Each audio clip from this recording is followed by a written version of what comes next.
Yes, Mzansi. Now, we've got someone special. We were talking about him earlier before he just left us, and he is someone special. A singer, a songwriter, a producer.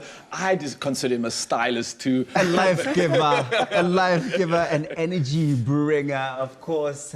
A producer as well, a vocal coach. He spent many years as a fine backing vocalist for many of South Africa's top artists. And now Anslin, his name is Anslin, yes, he's decided to spread his wings and step onto center stage and pursue a solo career. And this morning we catch up with the performing artist before he debuts his brand new single. It's called Never Defeated, which you're going to want to hear for Gospel Monday. A very warm welcome to you, Anslin. Thank you so much. Yes. Likewise, man. So look at being here. You're always seeing you. So look, man, I've obviously been so blessed to see you before, obviously being in the studio. You've done some incredible backing vocals. And I always think to myself, when is this man going to step up here and sing his own stuff? And yes, we are here. It has happened. Yeah. But I got to ask, kicking it back, man, you've had such an incredible journey so far.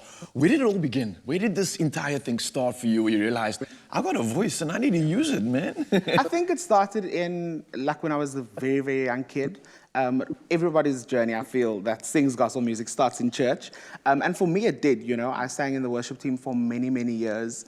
And that's where I basically learned everything that I, you know, have today, you know, about music and things like that. And obviously later on in life, I then got to perform on big stages and things like that. So it all literally started in church.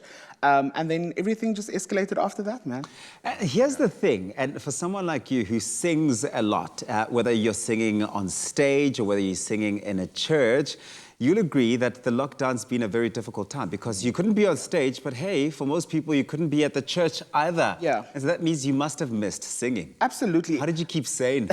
I was very fortunate I attend a very big church, and we obviously utilize online platforms, so I was very fortunate to still shoot music for online church. So that was cool. And then I also was very busy with online shows. So even though we weren't physically able to perform for big crowds and things like that, which was obviously such a Debbie Downer. I know. Especially when you're a people's person and you interact with people on the stage, you know.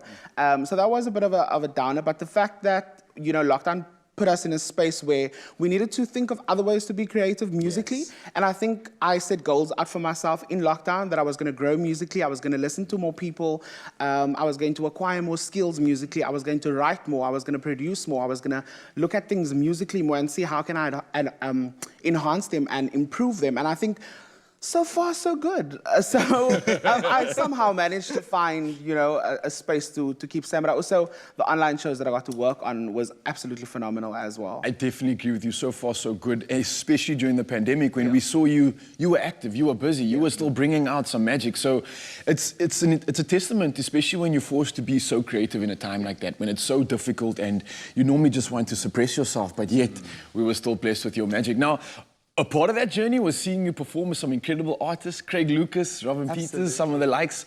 Who are some of the guys that or some of the artists that you would still love to perform with? Because remember, now you must be careful because when we speak about these things on the show, they materialize. They happen. They happen, so make sure this is a good one, eh? Are we talking about South African or international? The world is your oyster. I am the biggest Yeba fan in the world. Okay. There is nobody in this, and I say this confidently, there is nobody in this world that studies Yeba Smith the way I study her. Yeah. So definitely my top one would be Yeba. Yes. My top two would be Jacob Collier. I love Jacob Collier. His musical genius is insane.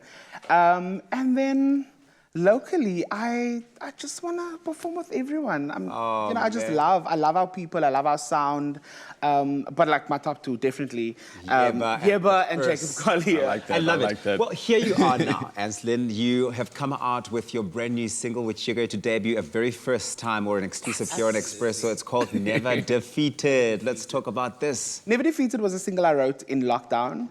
I've always been very concerned about what sound I wanted to put out, and especially after I did the singing competition, everybody expects new music and things like that. I particularly was in a space where I didn't know what to put out. I didn't know if I wanted to put out gospel music or if I wanted to put out secular music, so I had to deal with a lot of things personally before I get to you know, make a decision and release. And you did. You made a decision, and a very good one at that. In fact, we're all going to get to see it here on your Feel Good Breakfast show, because Anslin's going nowhere, and you can connect throughout the morning with us on Expresso Morning Show, SABC3, with that hashtag Expresso Show. Can't wait for it. Can't